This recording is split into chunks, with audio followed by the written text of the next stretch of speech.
Assalamualaikum warahmatullahi wabarakatuh. Saya Angelika Uli Gracia dengan NIM terakhir 134 ingin menjelaskan mengenai artikel yang berjudul Pembiayaan Mikro UMKM Desa Wisata Kajian Ekonomi Kelembagaan. Yang pertama adalah latar belakang, peran strategis UMKM dalam perekonomian nasional. Usaha mikro kecil dan menengah atau UMKM memiliki kontribusi signifikan terhadap perekonomian Indonesia.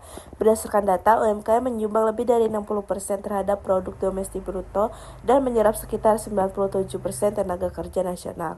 Yang kedua adalah pengaruh institusi dalam aktivitas ekonomi masyarakat.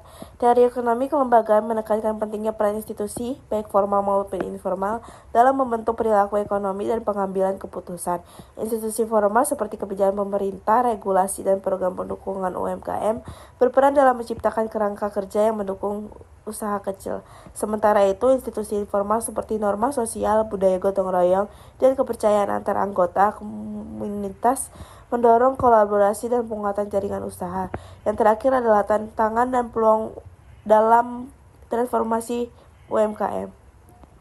Meskipun UMKM memiliki potensi besar, mereka masih dihadapkan pada berbagai tantangan seperti rendahnya akses terhadap pasar global, keterbatasan teknologi, dan lemahnya kapasitas manajerial. Salah satu kendala utama yang dihadapi UMKM di sektor pariwisata adalah sulitnya memperoleh akses permodalan. Banyak pelaku UMKM, terutama di daerah wisata, masih bergantung pada modal pribadi atau pinjaman informal dengan bunga yang tinggi. Yang kedua ada keterbatasan dalam pemasaran dan akses pasar. Pelaku UMKM pariwisata sering mengalami kesulitan dalam memasarkan produk atau jasa mereka, baik secara lokal maupun global. Minimnya pemanfaatan teknologi informasi, kurangnya jaringan distribusi, serta keterampilan digital yang rendah membuat produk-produk UMKM kurang dikenal oleh wisatawan.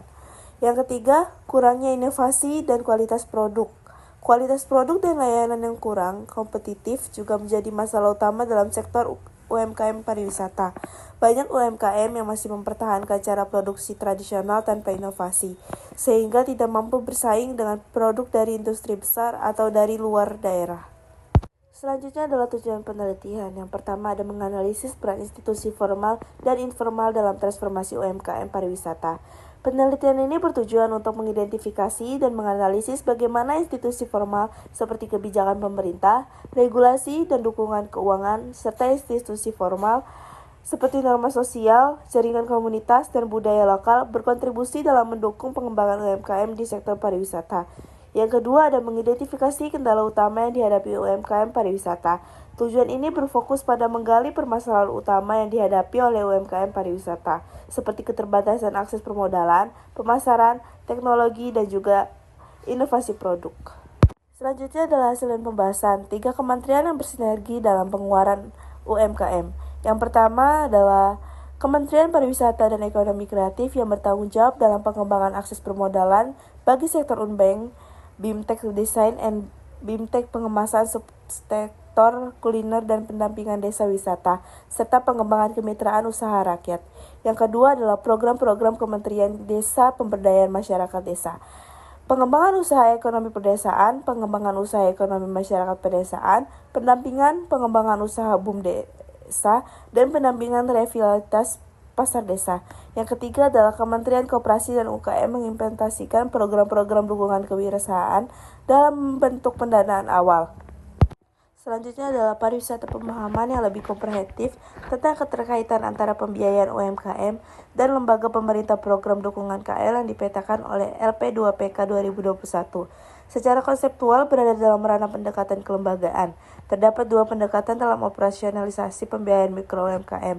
Pendekatan pertama adalah pendekatan institusional yang memprioritaskan pendirian lembaga keuangan untuk melayani nasabah yang tidak terlayani atau kurang terlayani oleh sistem keuangan formal.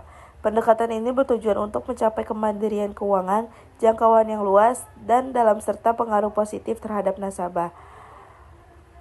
Pendekatan kedua adalah pendekatan kelembagaan yang paling sering digunakan sebagai prototipe keberhasilan adalah pendekatan kelembagaan versi Bank Indonesia.